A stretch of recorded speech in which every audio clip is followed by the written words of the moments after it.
Hello friends, welcome to keep learning with Anshu. आज का class जो है वो काफ़ी इम्पोर्टेंट है। आप देख सकते हैं ये सीडीपी का क्लास है जो आपका सीटेट के लिए काफ़ी इम्पोर्टेंट है। जो भी स्टूडेंट सीटेट की तैयारी कर रहे हैं आप सब इस क्लास को ज़रूर देखिएगा।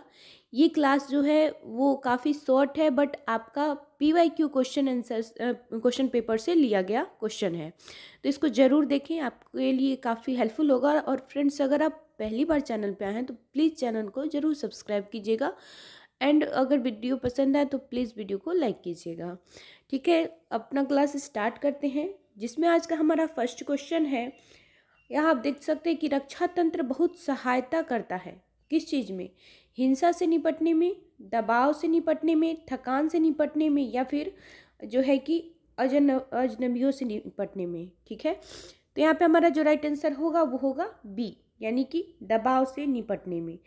ये कह लीजिए बेसिकली आपका पेपर 1 और पेपर 2 के लिए काफ़ी इंपॉर्टेंट, ये दोनों के लिए इम्पोर्टेंट है, आप लोग ज़रूर देखें। शारीरिक निरोग्यता वाले व्यक्ति के लिए निम्न में से कौन सा युक्त रक्षा तंत्र में सबसे संतोषजनक होगी? ठीक है, तो यहाँ पे आपका ऑप्शन ए है विवेकीकरण, और सी आपका ऑप्शन है अतिकल्पना, और डी आपका ऑप्शन है इनमें से सभी। तो आपका यहाँ पे क्या राइट आंसर होगा? जो हमारा सेकंड क्वेश्चन है उसका राइट आंसर होगा सी, यानी कि अतिकल्पना।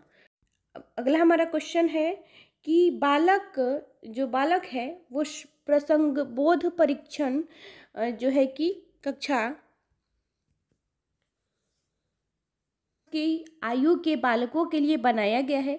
इस परीक्षण में कार्ड में जो है कि प्रतिस्थापित किए गए हैं। ठीक है, ये जो परीक्षण में जो कार्ड में प्रतिस्थापित किए गए हैं, तो यहाँ पे ऑप्शन ए है सजीव वस्तुओं के स्थान पर निर्जीव वस्तुओं को, बी आपका ऑप्शन है लोगों के स्थान पर जानवरों को, पुरुषों के स्थान पर महिलाओं को, या फिर वयस्क के स्थानों पर बालकों को।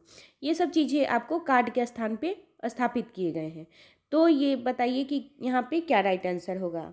यहाँ पे जो राइट आंसर आपका होगा बी, यानी कि लोगों के स्थान पर जानवरों को। ठीक है, बी आपका राइट आंसर होगा। अब देखिए अगला हमारा क्वेश्चन है कि आपका सृजनशीलता के पोषण के लिए एक अध्यापक को निम्न में से किस विधि की सहायता लेनी चाहिए सृजनशीलता के लिए? ठीक है, ब्रेन स्टॉर्मिंग का, यानी विचार वेश का, या फिर व्याख्यान विधि का, दृश्य श्रव्य सामग्री का, या फिर इनमें से कोई नहीं। तो सृजनशील के लिए किस चीज़ की जो है कि सहायता लेनी चाहिए? तो यहाँ पे आपका राइट जो आंसर होगा ब्रेन स्टॉर्मिंग का, यानी कि विचार वेश का। जब सृजनशील करते हैं तो माइंडली ही किसी चीज़ का जो है कि पोषण करते हैं। ठीक है, तो इसीलिए आपका राइट आंसर ए होगा। ओके, अगला हमारा क्वेश्चन है निम्न में से कौन सा कथन सही है? आवश्यकता वंचना की शारीरिक अवस्था नहीं है। ठीक है, बी आपका है कि अंतर्नाद आवश्यकता का मनोवैज्ञानिक परिमाण, सी आपका ऑप्शन है आवश्यकता एवं अंतर्नाद सामान्य नहीं है बल्कि समांतर है, और मूल प्रवृत्तियां जो है वो आंतरिक जैविक है। तो यहाँ पे आपका राइट जो आंसर होगा वो क्या होगा? जो कि यहाँ हमारा राइट आंसर होगा वो होगा आपका आवश्यकता वंचना की शारीरिक जो है अवस्था नहीं है। ठीक है, तो यहाँ पे ए जो होगा हमारा राइट आंसर होगा। अब देखिए अगला हमारा क्वेश्चन है कि शिक्षा का अधिकार अधिनियम 2009 में एक अध्यापक के लिए न्यूनतम कार्य घंटे प्रति सप्ताह निर्धारित किए गए हैं, यानी कि कितना घंटा प्रति सप्ताह, एक सप्ताह में कितना घंटा निर्धारित किया गया है। ये आपका जो अधिनियम 2009 है इसमें। ठीक है, तो ये सब चीज़ें भी पूछी जाती हैं, काफ़ी इंपॉर्टेंट है, आप ज़रूर देखिएगा। यहाँ पे जो है आपका राइट आंसर होगा 45 घंटा जो होता है ना उसको निर्धारित किया गया है, यानी एक टीचर के लिए एक सप्ताह में 45 घंटा उनको पढ़ाना अनिवार्य है। ठीक है, अगला है हमारा क्वेश्चन कि शिक्षा का अधिकार अधिनियम 2009 में एक अध्यापक को निम्न में से किस दायित्व को पूरा करना होगा? ठीक है, ये भी आपका 2009 से काफ़ी पूछा जाता है, इसको ज़रूर आप देखिएगा। ठीक है, आपका ए ऑप्शन है विद्यालय में नियमित रूप से समय पर उपस्थित होना।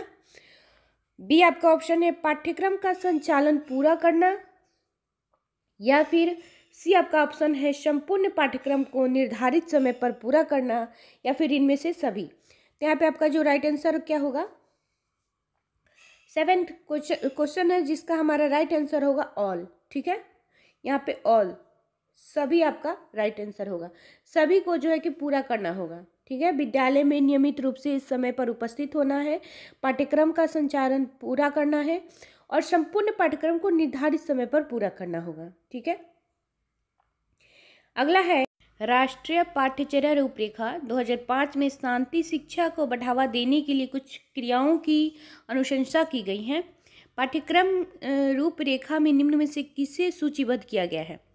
तो आपका ऑप्शन के साथ यहाँ पे आंसर देना है। ए आपका ऑप्शन है महिलाओं के प्रति आदर एवं जिम्मेदारी का दृष्टिकोण विकसित करने के लिए कार्यक्रम आयोजित किए जाएं।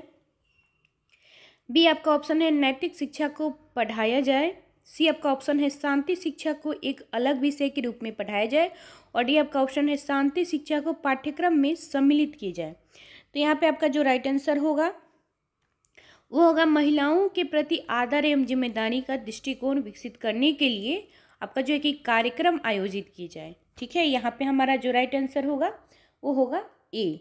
ओके, अगला हमारा क्वेश्चन है कि राष्ट्रीय पाठ्यचर्या की रूपरेखा 2005 में बातचीत की गई है कि ज्ञान का विकास किए जाए। ठीक है, जहाँ शिक्षा के लिए सुव्यवस्थित पाठ्यक्रम निर्धारित किए जाए।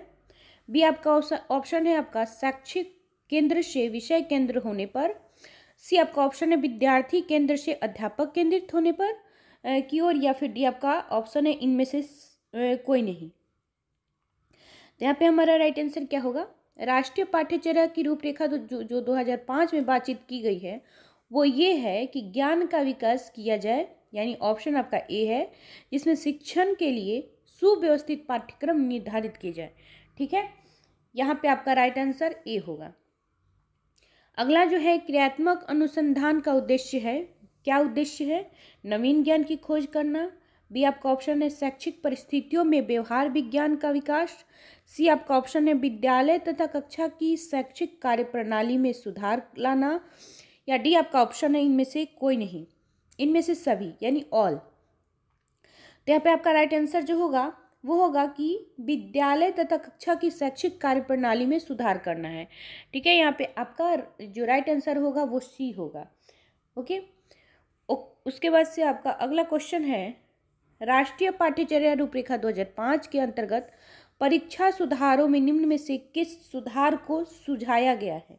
खुली पुस्तक परीक्षा, सततता या निरंतरता एवं व्यापक मूल्यांकन, सामूहिक कार्य मूल्यांकन, या फिर इनमें से सभी, यानी कि आपका ऑल। तो यहाँ आपका जो राइट आंसर होगा वो होगा सततता या निरंतर एवं व्यापक मूल्यांकन। ये आपका जो बी होगा वो राइट आंसर होगा। ठीक है, अब आपका अगला क्वेश्चन है कि किंडरगार्टन विधि का प्रतिपादन किसने किया था। ठीक है, कुक ने, फ्रोवेल ने, मॉन्टेसरी ने, या डाल्टन ने। तो किंडरगार्टन का जो है कि विधि का प्रतिपादन जो है कि आपका फ्रोवेल ने किया था। फ्रोवेल जो है वो किंडरगार्टन का प्रतिपादन किए थे। ठीक है, आपका बी जो होगा वो राइट आंसर होगा। संकलनात्मक परामर्श के जन्मदाता कौन है। संकलनात्मक परामर्श के जन्मदाता यानी फादर विलियम्स। ठीक है, थॉर्न, जो आपका सी आपका ऑप्शन है रोजी नहीं। ठीक है, तो यहाँ पे आपका जो होगा वो राइट आंसर क्या होगा, थॉर्न जो है वो संकलनात्मक परामर्श के फादर है, यानी कि जन्मदाता हैं। ठीक है, छात्र के अवांछित व्यवहार के संशोधन हेतु सबसे प्रभावी विधि क्या है। छात्र के अवांछित व्यवहार के संशोधन हेतु सबसे प्रभावित विधि क्या है। ए आपके ऑप्शन है उसे माता पिता को जो है कि सूचित करना। बी आपका ऑप्शन है छात्र को दंडित करना, उसे नज़रअंदाज करना, या फिर डी आपका ऑप्शन है अवांछित व्यवहार के कारणों का पता लगाना तथा उपचारों का सुझाव देना। तो यहाँ पे सबसे ऑथेंटिक आप देख लीजिए, सबसे ऑथेंटिक यही जो आपका राइट आंसर होगा डी, ठीक है। अवांछित व्यवहार के कारकों का क्या कारण है उसको पता करना है और फिर उसका उपचार करना है, यही आपका राइट आंसर होगा, ठीक है। अगला आपका क्वेश्चन है कि डिस्लेक्सिया संबंधित है किस चीज़ से, डिस्लेक्सिया किस चीज़ से आपका संबंधित है, ठीक है। तो डिस्लेक्सिया जो होता है वो आपका पढ़ने से संबंधित होता है, ठीक है। डिस्लेक्सिया जो होता है वो आपका पढ़ने से संबंधित होता है, ओके। यहाँ पे आपका ये सभी चीज़ें आप जरूर याद कीजिएगा, एक बार पता करिएगा जरूर। अगर आपको पूछना है तो आप जरूर हमें कमेंट्स कर सकते हैं। ये लेखन संबंधित ये सभी चीज़ें एक क्वेश्चन जरूर पूछा जाता है, वो पेपर 1 हो या फिर पेपर 2 हो, ठीक है। तो फ्रेंड्स ये वीडियो कैसी लगी जरूर बताइएगा। क्लासेस अगर आपको इम्पोर्टेंट लगे तो प्लीज़ क्लास को लाइक कीजिएगा एंड चैनल को सब्सक्राइब कीजिएगा। Thank you.